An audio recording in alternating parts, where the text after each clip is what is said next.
Assalamualaikum warahmatullahi wabarakatuh. Perkenalkan, nama saya Mizi Apriansyah. Saya dari Prodi Komunikasi dan Penyiaran Islam, Fakultas Agama Islam, kelas KPI 2A. Mata kuliah Ulumul Quran materi 14-21 disusun untuk memenuhi penilaian ujian akhir semester 2 sebagai bentuk PPT audio visual.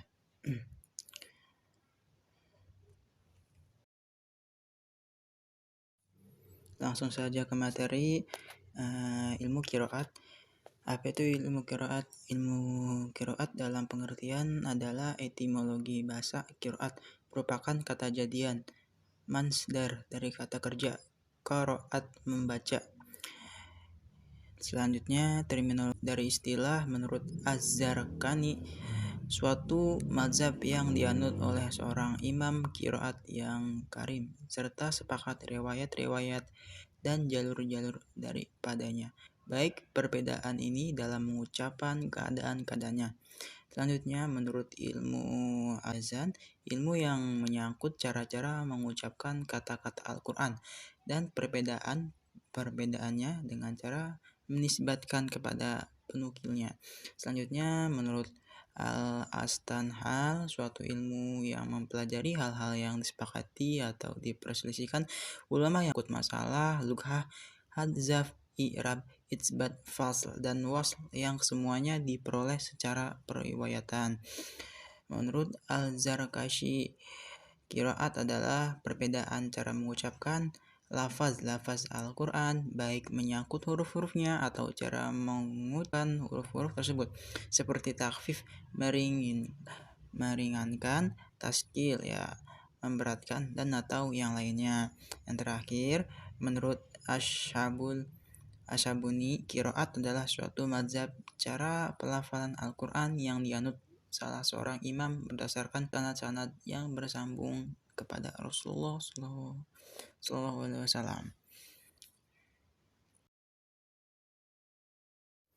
Selanjutnya, 3 unsur qiraat.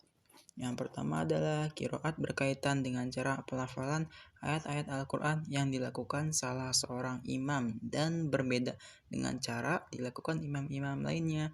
Selanjutnya, cara pelafalan ayat-ayat Al-Quran itu berdasarkan atas riwayat bersumber kepada Nabi, jadi bersifat tauqifi, bukan ijtihad. Yang terakhir adalah ruang lingkup perbedaan qiraat itu menyangkut persoalan lugat, hazaf, i'rab, itsbat, fashi, dan wasl. Selanjutnya ada macam-macam qiraat dari segi kualitas. Yang selanjutnya itu qiraat Sa'bah, qiraat 7. Maksudnya Sa'bah adalah imam-imam qiraat yang 7. Mereka adalah Abdullah bin Katsir Ad dari Masyahi 120 Hijriah, Makkah. 2. Nafi bin Abdurrahman bin Abu Naim 160 Hijriah dari Madinah. 3. Abdullah al-Yasibi, terkenal dengan sebutan Abu Amir ad-Dimashqi 118 Hijriah dari Syam. Yang keempat, Abu Amr 154 Hijriah. Yang kelima, Yaqub 205 Hijriah. Nama lengkapnya adalah Ibnu Ishaq al-Hadrahim. Yang keenam, Hamzah 188 Hijriah. Nama lengkapnya adalah Ibnu Habib Az-Zayyad. Yang ketujuh, Asim, nama lengkapnya adalah Ibnu Abi An-Naujud Al-Asad 120 Hijriah. Melanjutkan qiraat asyarah, syara qiraat 10. Ini maksud dengan qiraat 10 adalah qiraat yang 7 yang telah disebutkan di atas ditambah dengan 3 qiraat berikut.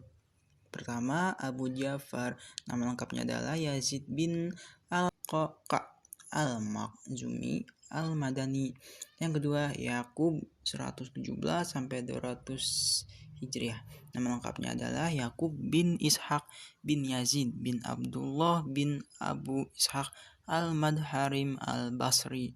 Yang ketiga, Khalaf bin Syam 229 Hijriah. Nama lengkapnya adalah Abu Muhammad Khalaf bin Hisham bin Taslab al-Bazzaz al-Baghdad. Selanjutnya Qiraat Arabat Asyurah Qiraat 14. Yang pertama Al-Hasan Ari 110 Hijriah, salah seorang tabi'in besar yang terkenal kezahidannya. Nomor 2 Muhammad bin Abdul Al-Rahman, dikenal dengan nama Ibnu Musihan 163 Hijriah, ia adalah guru Abi Amr. Yang ketiga adalah Yahya bin Abdul Mubarak Al-Yazidi An-Nahwi Baghdadi 200 Hijriah. Ia mengambil qiraat dari Abu Amr dan Hamzah. Yang keempat Abu Al-Fari Muhammad bin Ahmad Asyanbuz 388 Hijriah ya.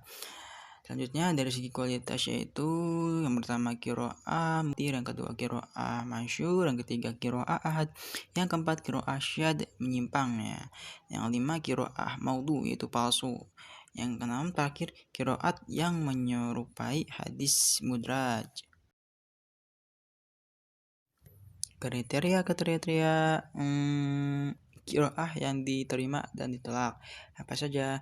Ya, para ulama menetapkan 3 syarat sah dan diterimanya qiraat, yaitu yang pertama setiap qiraat yang sesuai dengan bahasa Arab meskipun dari satu segi. Yang kedua sesuai dengan salah satu mashafi maksudnya Utsmaniyah walaupun hanya kemungkinan. Yang ketiga sahih sanad-sanadnya, yaitu keterangannya. Selanjutnya pengaruh qiraah terhadap istinbat hukum. Ini ada 4, yaitu perbedaan qiraat terkandung berpengaruh pula dalam menetapkan ketentuan hukum. Surah Al-Baqarah ayat 222, Surah An-Nisa 43, Surah Al-Maidah ayat 6. Faedah mempelajari qiraat Quran. Yang pertama adalah dapat menguatkan ketentuan-ketentuan hukum yang telah disepakati para ulama. Yang kedua, dapat mentaraji hukum yang diperselisihkan para ulama.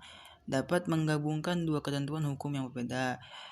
Dapat menunjukkan dua ketentuan berbeda dalam kondisi yang berbeda pula. Yang terakhir adalah dapat memberikan penjelasan terhadap suatu kata dalam Al-Quran yang mungkin sulit dipahami maknanya. Ya, baru saja kita membahas materi. Alhamdulillah selesai bahasan kali ini. Materi selanjutnya adalah materi ke-15, yaitu dengan judul perintah dan larangan dalam Al-Quran. Masya Allah. Lanjut saja langsung. Al-Quran mengandung perintah dan larangan untuk keselamatan hidup manusia di dunia dan akhirat. Salah satunya adalah surat An-Nahl ayat 90 yang artinya, sesungguhnya Allah menyuruh kamu berlaku adil dan berbuat kebajikan, memberi kepada kaum kerabat, dan Allah melarang dari perbuatan keji, kemungkaran, dan permusuhan. Dia memberi pengajaran kepadamu agar kamu dapat mengambil pelajarannya. Ayat ini mengandung perintah 3 hal dan larangan. Perintah yang Allah suruh kepada para hambanya sangat konstruktif karena diawali dengan fi'il mudhari yamuru yang artinya menyuruh. Fi'il mudhari menggambarkan keabadian karena akan terus menerus berlaku sepanjang zaman, sedangkan fi'il madi menggunakan kejadian yang telah lalu atau lampau. Apa saja perintah Allah tersebut?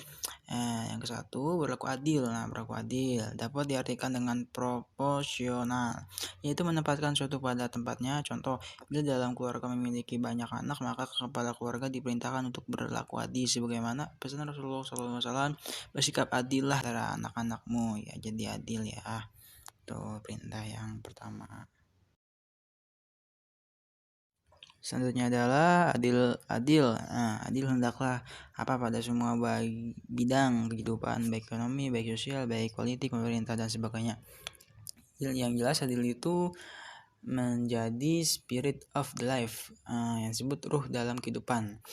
Yang kedua adalah berbuat ihsan. Kata ihsan memiliki arti mengoptimalkan kebaikan yang kita lakukan.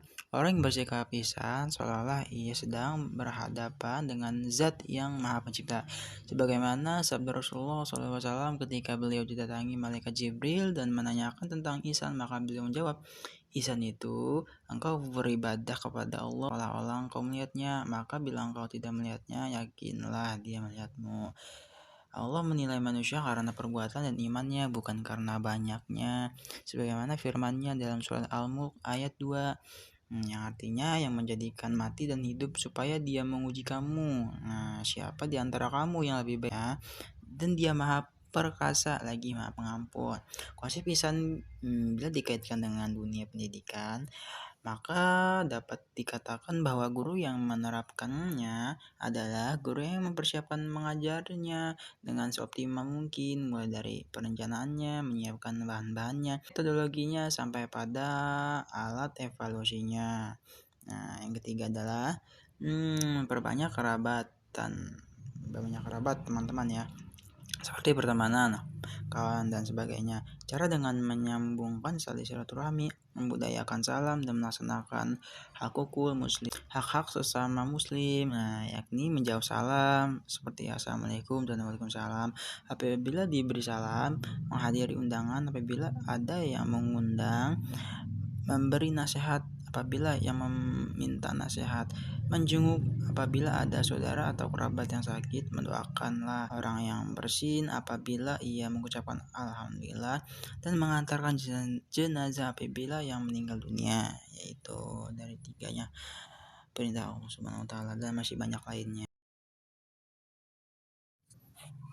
Dan ada pun 3 larangan yang deskriptif yang Allah jelaskan dalam surat An-Nahl. Ini adalah faksya, munkar, dan al-baghyu.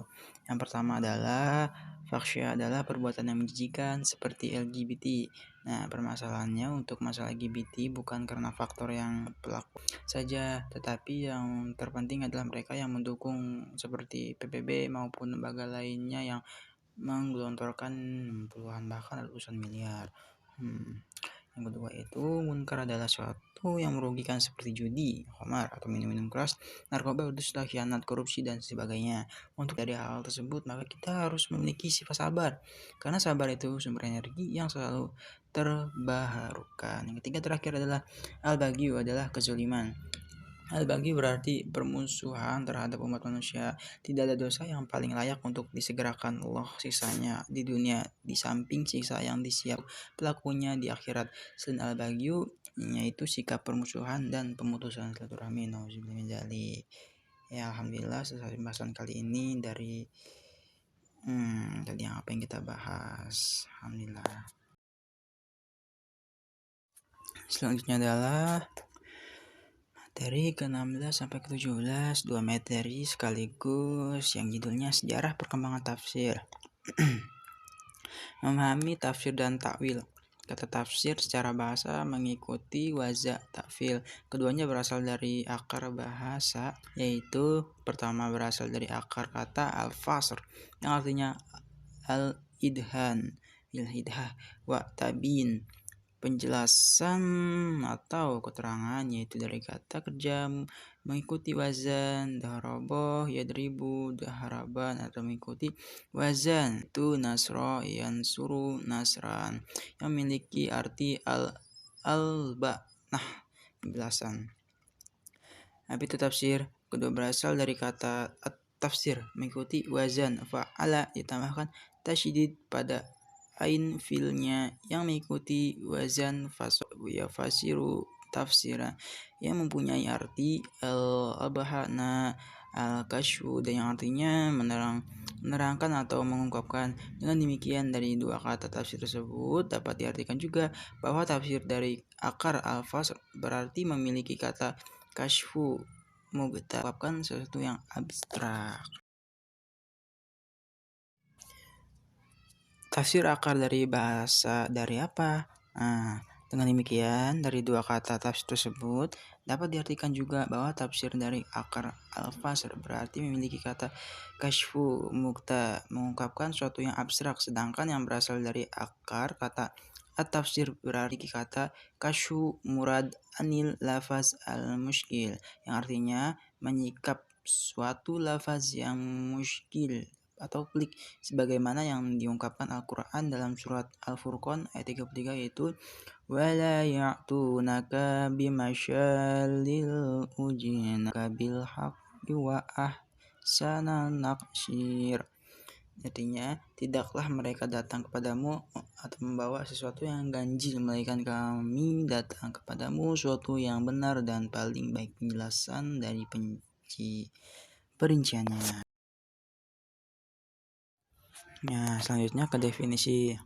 Menurut Imam Al-Zarkashi, secara istilah tafsir yaitu mengungkapkan dalam kitabnya, yaitu suatu ilmu yang memahami kitab Allah yang diturunkan kepada Nabi Muhammad SAW dan menjelaskan makna yang terkandung di dalamnya, serta mengungkapkan hikmah-hikmah dan hukum-hukum terkandung di dalam kitab tersebut.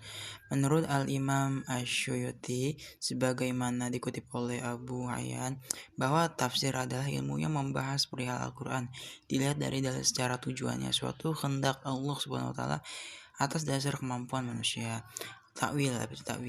Sedangkan takwil secara berasal dari dua kata aul yang berarti kembali ke asal, dikatakan ala yaulu aulan, artinya kembali kepadanya. Kata takwil mengikuti wazan fa'ala dengan tasydid ain fil, yaitu awala yuwalwilu awilan, yang memiliki arti memikirkan, memperkirakan, dan menafsirkan. Nah, selanjutnya ini menurut ulama.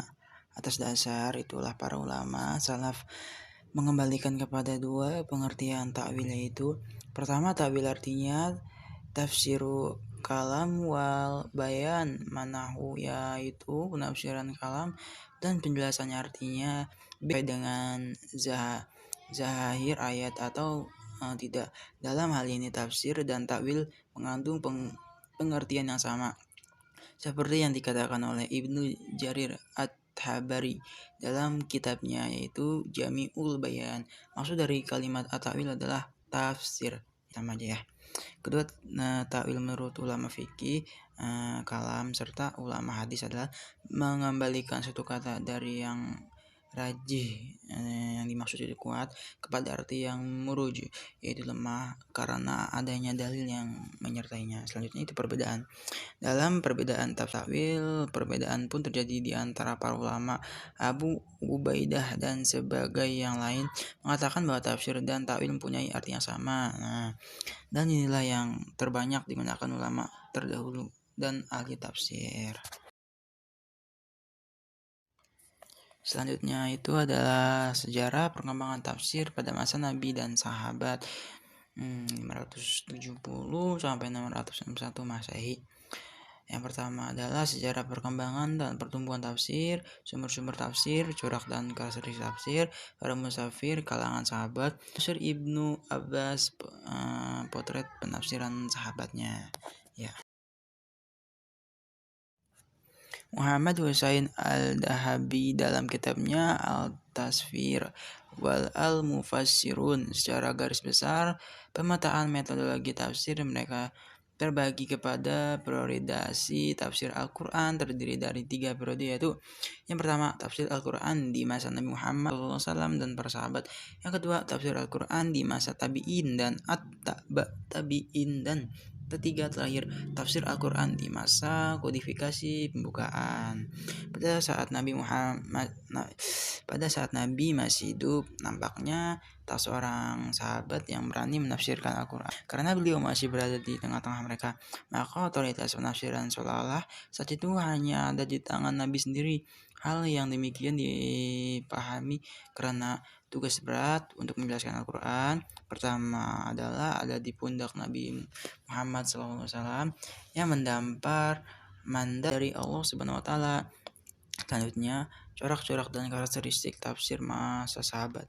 Yang pertama, corak-corak itu metode penafsiran sahabat adalah metode bil riwayat atau bil matsur. Yang kedua, perkataan sahabat, yaitu akwal sahabat oleh para sahabat dihukumi sebagai hadis ma'fu atau disandarkan kepada Rasulullah SAW. Yang ketiga terakhir, bila terdapat berkenan asbabun nuzul dan semua hal yang tidak mungkin dimasuki akal, maka statusnya adalah mauquf yang disebut disandarkan kepada sahabat.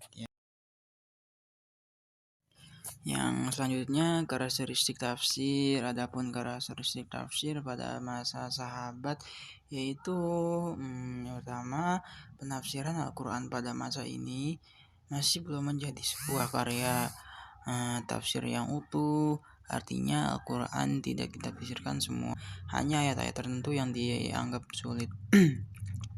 Yang kedua, sedikit perbedaan dalam memahami lafaz Al-Quran. Yang ketiga, mencukupkan penafsiran secara global. Yang keempat, tidak ada penafsiran secara ilmiah. Yang kelima, belum ada pembukaan tafsir.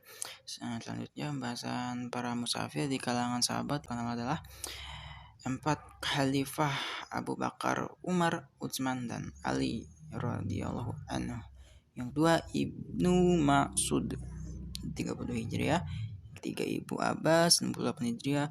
Ubay bin Ka'bah, Zaid bin Thabit, Abdul Musa al-Ash'ari, Abdullah bin Zubair. Selain mereka tercatat pula Abu Hurairah, Anas bin Malik, Abdullah bin Umar 70 Hijriah, Jabir bin Abdullah, Abdullah bin Amr bin al-Ashtiansyah.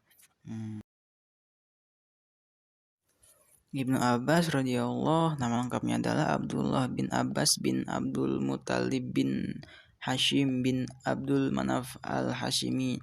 Dilahirkan di kota Makkah dari seorang ibu yang bernama Ummu al-Fadil Lubaba al-Kubra binti al-Aris al-Hilaiyah, yaitu saudara dari Maimunah binti al-Haris, istri Nabi Muhammad SAW.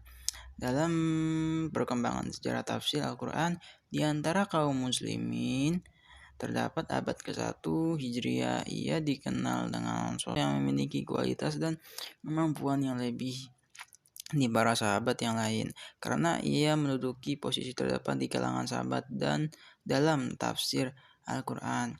Ibnu Abbas dikenal dengan gelar Turjuman Al-Quran atau penafsiran Al-Quran. Beliau menguasai ilmu lain seperti ilmu bahasa fikih, syair, sejarah orang Arab, dan ilmu hadis.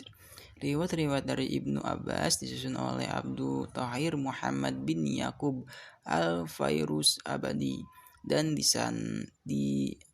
dinisbatkan kepada Ibnu Abbas dengan judul Tanwir Al-Mikbas min Tafsir Ibnu Abbas. Ya, selanjutnya ini adalah tafsir pada masa tabi'in dan atba tabi'in pada masa 661 sampai 760 Hijriah. Pertama adalah kualitas tafsir tabi'in. Madrasah tafsir yang terkenal, sumber penafsiran pada masa tabi'in dan atba tabi'in, corak dan karakteristik tokoh-tokoh mufassir yang terkenal. Madrasah tafsir di Makkah kalangan tabi'in yang berguru kepada Ibnu Abbas. Yang pertama, Sayyid bin Jubair 95 Hijriah, Mujahid bin Jabir 101 Hijriah, Ikrimah Mu'ala bin Abbas 107 Hijriah, Ta'us bin Kaisan al-Yaman 106 Hijriah. Yang terakhir, Atta bin Abi Rabah 114 Hijriah. Mereka murid dari Ibnu Abbas di Makkah. Selanjutnya, madrasah tafsir di Madinah dari kalangan tabi'in yang berguru kepada Ubay bin Ka'ab.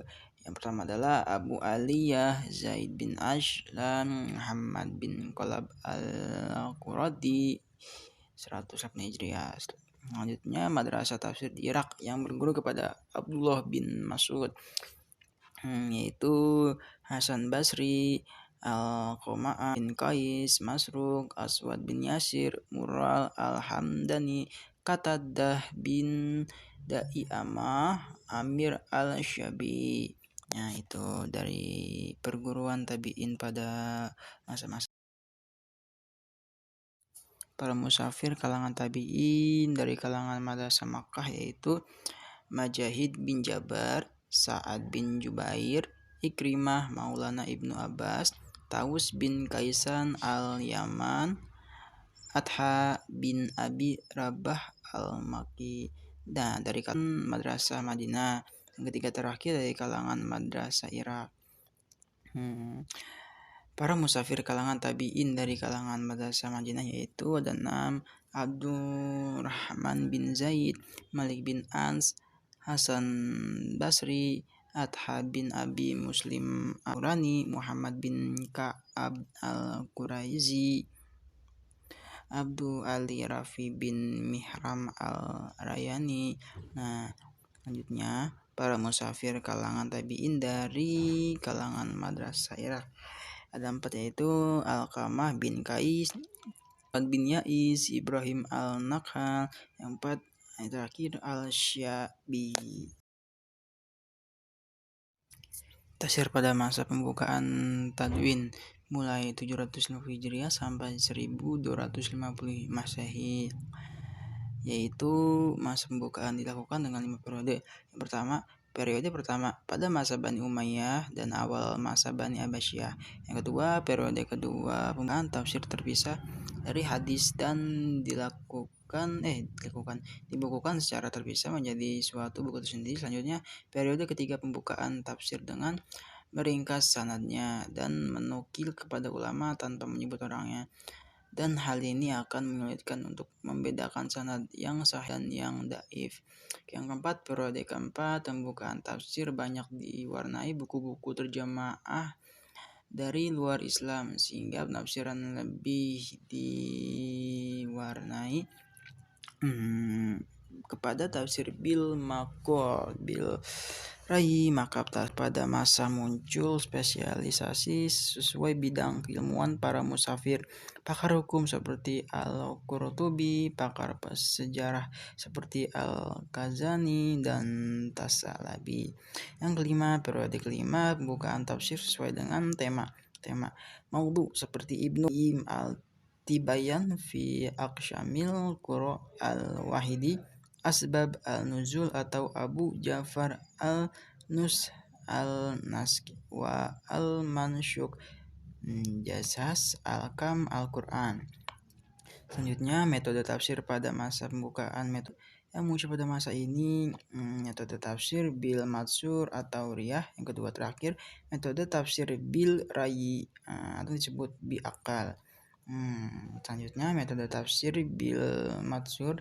Metode penafsiran pada masa ini terfokus pada periwayatan yang sahih bin mauqul dan menggunakan penafsiran dari Al-Quran dengan Al-Quran, penafsiran Al-Quran dengan hadis atau al-sunnah, penafsiran Al-Quran dengan perkataan sahabat yang disebut kaulu sahababi, dan penafsiran dengan perkataan tabi'in. Penafsiran seperti ini dikembangkan oleh para musafir, seperti itu. Yang pertama, tafsir Al-Tabari Jami Bayan fi Ta'wil Ayat Al-Quran 12 jilid. Yang kedua, tafsir Ibnu Katsir Tafsir Al-Quran Azim 4 jilid. Yang ketiga, tafsir Al-Baghawi Ma'alim Tanzil. Yang keempat, tafsir Imam Al-Suyuti Al-Mansuri fi Tafsiri bil Matsuri 6 jilid. Metode tafsir bil ro'il driyah, itu untuk metode tafsir ini terbagi kepada 2 bagian. Yang pertama, tafsir bil ra'i al-mahmuda, yaitu terpuji. Yang kedua, tafsir bi ra'i al-mazmum, yaitu tercela. Alhamdulillah, penjelasan kali ini sebelumnya.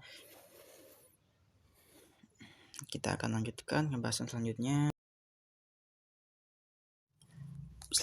yaitu materi ke-18, Maqasid al-Syariah. Dari definisi maqad jama atau maqad qasad, maksudnya tujuan. Syariah secara bahasa adalah tempat menuju ke sumber air tanpa terputus. Syariah secara makna, syari adalah sesuatu yang ditetapkan Allah Subhanahu wa taala untuk hambanya berupa ajaran agama. Selanjutnya, koreksi makna bahasa dan makna syar'i, jalan ke arah sumber pokok kehidupan. Maqsad syariah berarti tujuan dan fungsi syariat mendatangkan kemaslahatan baik dalam bentuk mewujudkan maupun memelihara kemaslahatan tersebut. Yang terakhir, Al-Syatibi mendefinisikan maka syariah bertujuan mewujudkan kemaslahatan manusia di dunia dan di akhirat. Pembagian maqasid al-syariah ada 3, yaitu al-daruriyat, yakni kemaslahatan yaitu yang kepadanya bersandar kehidupan manusia dan eksistensi masyarakat. Jika kemaslahatan itu tidak ada, maka akan terjadi ketidakstabilan, kerusakan, kesengsaraan di dunia dan di akhirat, seperti makanan, minuman, dan lain-lain. Selanjutnya, al-hajiyat, yakni perkara-perkara yang dibutuhkan seperti manusia untuk menghilangkan kesulitan. Jika perkara-perkara itu tidak terwujud, tidak akan merusak tatanan kehidupan, namun manusia akan mengalami kesulitan dan kesempitan, seperti diperbolehkan sholat duduk tidak mampu berdiri. Yang terakhir, al-tahshiniyah, yakni sesuatu yang menjadikan hidup seperti manusia lebih pantas dan beradab. Jika sesuatu itu tidak ada, maka tidak akan merusak tatanan kehidupan serta tidak menyulitkan. Hanya saja akan mengurangi ketidakpastian etika dan fitrah, seperti masalah etika saat minum, makan, menutup aurat, dan lainnya. Urutan prioritas maqasid al-syariah, yaitu jika menemukan masalah antara ketiga maqasid mashalih, maka yang diprioritaskan adalah al-daruriyah, kemudian al-hajiyat, lalu al-tasiniyat. Selanjutnya tidak boleh diperhatikan ya. Maksudnya tidak boleh memperhatikan al-hajiyat namun merusak al-daruriyah.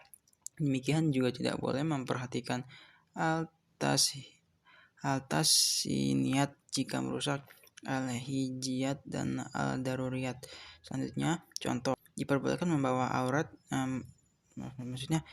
contoh diperbolehkan membuka aurat untuk pengobatan atau penyakit, karena menutup aurat adalah tahsiniyat, sedangkan berobat adalah menjaga jiwa yang bersifat al-dururiyat. Contoh selanjutnya, diperbolehkan memakan bangkai dalam keadaan darurat ketika memelihara jiwa.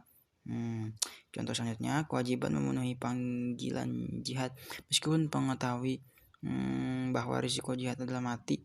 Al-daruriyah, memelihara jiwa, tetapi memilih agama al-dururiyat lebih penting. Insya Allah.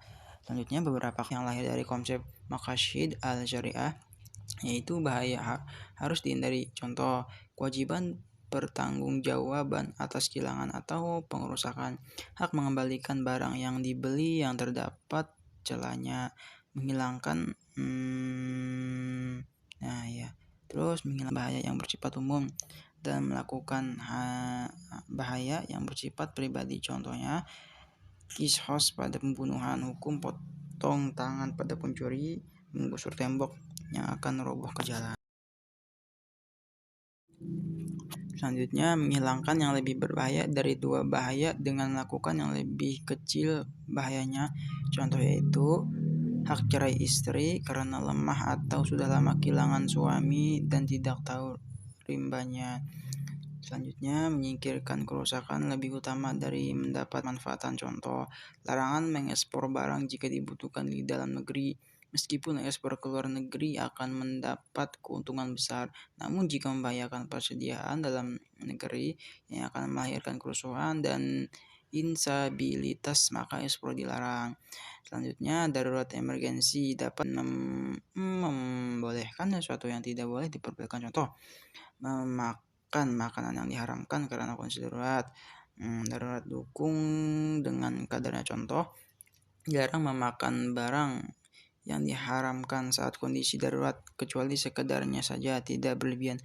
Menimbang ribawi sekedar untuk mengambil gaji atau upah, karena aturan perusahaan tidak untuk menyimpan deposito dan di bank ribawi.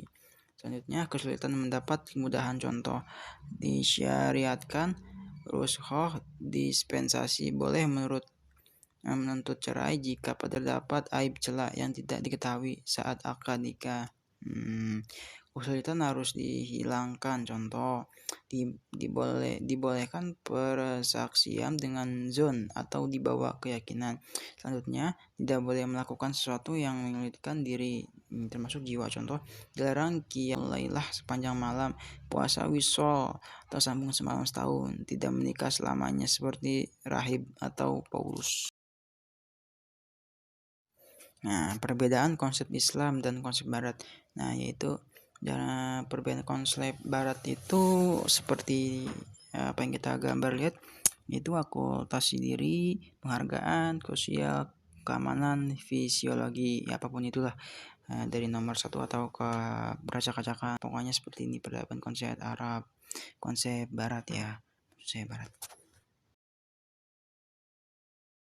Selanjutnya konsep Islam. Dalam konsep Islam, yang pertama adalah yaitu mengutamakan agama, yang kedua kehormatan keturunan, harta, intelektual, jiwa. Ya, ini saling berhubungan karena apapun itu agama, ya apa yang kita pegang itu adalah Allah Subhanahu wa taala, karena Allah segala hak pengatur pencipta di dunia ini.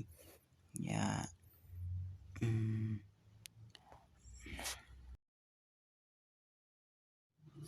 perbedaan konsep Islam dan konsep Barat yaitu konsep Islam. Nah, hak dasar manusia adalah 5 hal al-darurah al-qasam dan merupakan satu kesatuan yang tidak terpisahkan.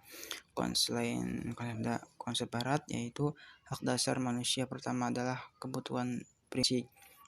Yang kedua, konsep Islam yaitu antara hak dan kewajiban adalah suatu kesatuan yang tidak terpisahkan dan bersifat tawazun atau seimbang. Konsep Barat yaitu perhatian kepada hak-hak lebih besar dibanding dengan kewajiban. Konsep Islam yang ketiga adalah hak dan bersifat value bound, dibatasi nilai-nilai seperti dilarang nikah sesama jenis.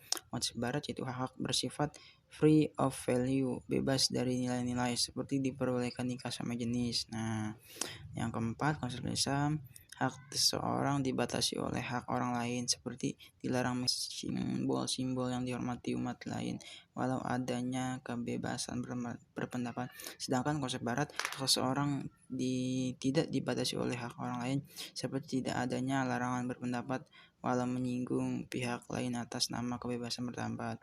Yang kelima, konsep Islam kepentingan agama di atas segala kepentingannya. Konsep Barat yaitu tidak melihat kepentingan agama sebagai sesuatu yang diperhatikan karena konsepnya dibangun atas paham sekuler. Yang keenam, konsep Islam itu hak dan kepentingan umum harus didahulukan dari hak dan kepentingan individu. Sedangkan konsep Barat penjelasan tentang hubungan hak dan kepentingan pribadi di satu sisi dengan hak dan kepentingan umum di sisi Allah. Masya Allah. Jadi sangat jelas ya, beda sekali Islam dengan Barat. Ya, alhamdulillah dengan ini penjelasan kita tahu bahwa Islam itu adalah agama yang benar-benar. Ya, alhamdulillah selesai bahasan kali ini, akan bahas selanjutnya. Pembahasan selanjutnya adalah materi 19 sampai 20 yang berjudul infiltrasi tafsir. Infiltrasi tafsir, penafsiran Al-Quran telah ada bersama dengan awal perkembangan Islam. Hal ini terjadi ketika Nabi Muhammad beserta para sahabatnya berinteraksi dengan lintas imam di Madinah.